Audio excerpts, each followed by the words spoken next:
ছোলার ডাল দিয়ে কলমি শাক দিয়ে তরকা রান্না করলাম। এই তরকারিটাকে শাকের ডাল দিয়ে তরকা বলা হয়। দেখতে যেমন লোভনীয়, খেতেও অনেক স্বাদ। আমি কলমি শাক দিয়ে রান্না করছি। অন্য শাক দিয়েও রান্না করা যাবে, যেমন পাট শাক, পুঁই শাক, অন্য শাক দিয়েও রান্না করা যাবে। তবে ডালটা ছোলার ডাল দিলেই বেশি ভালো হয়। মুসুর ডাল দিয়েও রান্না করা যাবে, তবে আমার কাছে ছোলার ডাল দিয়ে বেশি ভালো লাগে, তাই আমি ছোলার ডাল দিয়ে রান্না করি। অনেক টেস্ট হয় শাকের এই রেসিপিটা, অনেক টেস্ট হয়, অনেক স্বাদ হয়, দেখতেও লোভনীয় লাগে, মানে বাদ দিয়ে খেতেও অনেক স্বাদ লাগে।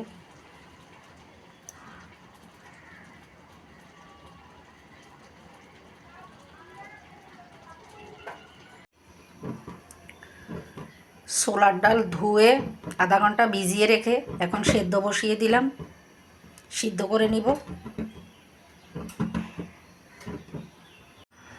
এদিকে কলমি শাক কেটে নিলাম, এখন ধুয়ে নিব।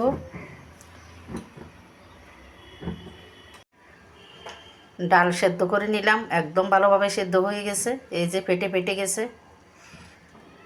ডাল যত ভালো সিদ্ধ হবে রান্নাটা ততই ভালো হবে। ডালে দিয়ে দিচ্ছি কেটে ধুয়ে রাখা কলমি শাক।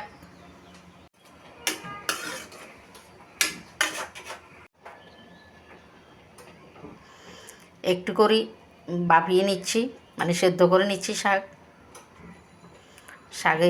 শাকে আর ডালে এবার মশলা দিয়ে দিব। দিয়ে দিলাম লবণ, হলুদ, কাঁচামরিচ।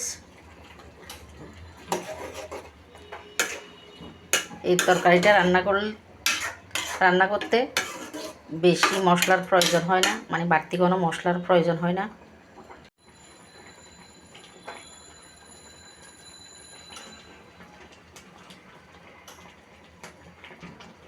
এদিকে তেলে পেঁয়াজ, রসুন, শুকনো মরিচ ভেজে নিচ্ছি ডালে দেওয়ার জন্য, ডালে আর শাকে।